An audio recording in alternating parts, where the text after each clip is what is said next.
দক্ষিণ চব্বিশ পরগনার জেলাশাসক কার্যালয়ে ভয়াবহ অগ্নিকাণ্ড, তদন্তের আশ্বাস প্রশাসনের। 10ই জুন দক্ষিণ চব্বিশ পরগনা জেলার জেলাশাসক কার্যালয়ের নিউ অ্যাডমিনিস্ট্রেটিভ বিল্ডিংয়ে বুধবার সকালে ভয়াবহ অগ্নিকাণ্ডের ঘটনা ঘটেছে। সকাল প্রায় 9টা 30 মিনিট নাগাদ আচমকা আগুন লাগে বলে জানা যায়। প্রথমে আগুন সীমিত এলাকায় থাকলেও অল্প সময়ের মধ্যে তা দ্রুত ছড়িয়ে পড়ে এবং গোটা ভবনকে গ্রাস করে ফেলে। খবর পেয়ে একের পর এক দমকলের ইঞ্জিন ঘটনাস্থলে পৌঁছায়। সন্ধ্যা পর্যন্ত প্রায় 10টি দমকল ইঞ্জিন আগুন নিয়ন্ত্রণে আনার চেষ্টা চালালেও সম্পূর্ণভাবে আগুন নেভানো সম্ভব হয়নি। নিউ অ্যাডমিনিস্ট্রেটিভ বিল্ডিং থেকে ক্রমাগত কালো ধোঁয়া বের হতে থাকায় আশেপাশের বিস্তীর্ণ এলাকায় ধোঁয়ায় ঢেকে যায়। বিকেলের দিকে কলকাতার বিভিন্ন অংশেও ধোঁয়ার প্রভাব লক্ষ্য করা যায়। এদিকে বিকেলের পর কয়েক ঘন্টা ধরে ব্যাপক বজ্রবৃষ্টিও হয়, তবে সেই বৃষ্টির পরেও আগুন পুরোপুরি নিয়ন্ত্রণে আনা যায়নি বলে দমকল সূত্রে খবর। অগ্নিকাণ্ডের ফলে গুরুত্বপূর্ণ নথি ও সরকারি সম্পদের ক্ষয়ক্ষতির আশঙ্কা করা হচ্ছে।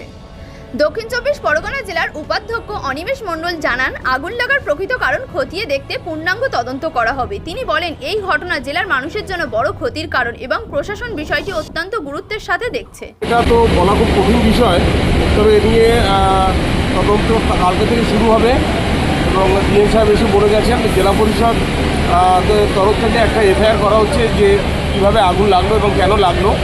পুলিশ এটা নিয়ে তদন্ত করবেন এবং এর নিয়ে যত ফরেনসিক সহ সামগ্রিকভাবে যেভাবে তদন্ত করা উচিত সেইভাবেই তদন্ত হবে, যে মানে কীভাবে লেগেছে বা কেন লেগেছে, এবং কি তদন্ত করার পরে প্রকৃত সত্য উদ্ঘাটন হবে।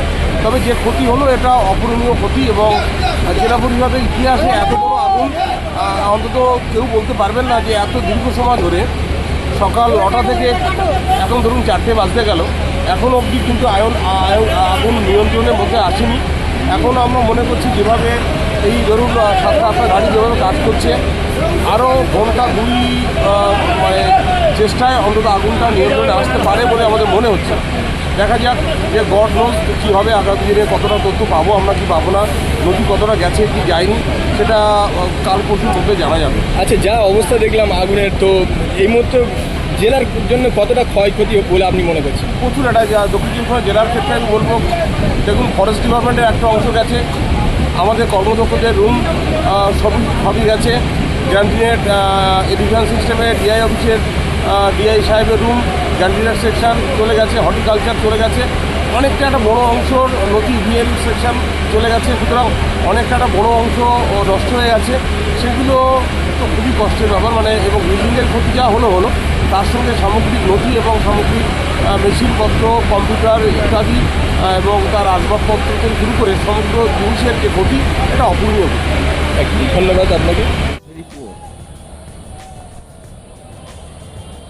একের পর এক সারিবদ্ধভাবে আসছে দমকলের ইঞ্জিন, কিন্তু এসে কার্যকরী ভূমিকা যদি না পালন করে কলকাতা পুরো শহর এই মুহূর্তে অন্ধকার আচ্ছন্নে নেমে পড়েছে। পুরো কলকাতা শহর দেখতে পাচ্ছেন এই মুহূর্তে কীভাবে আগুনটা এই মুহূর্তে দেখতে পাচ্ছেন, ভয়ানক অগ্নিকাণ্ড অবস্থা।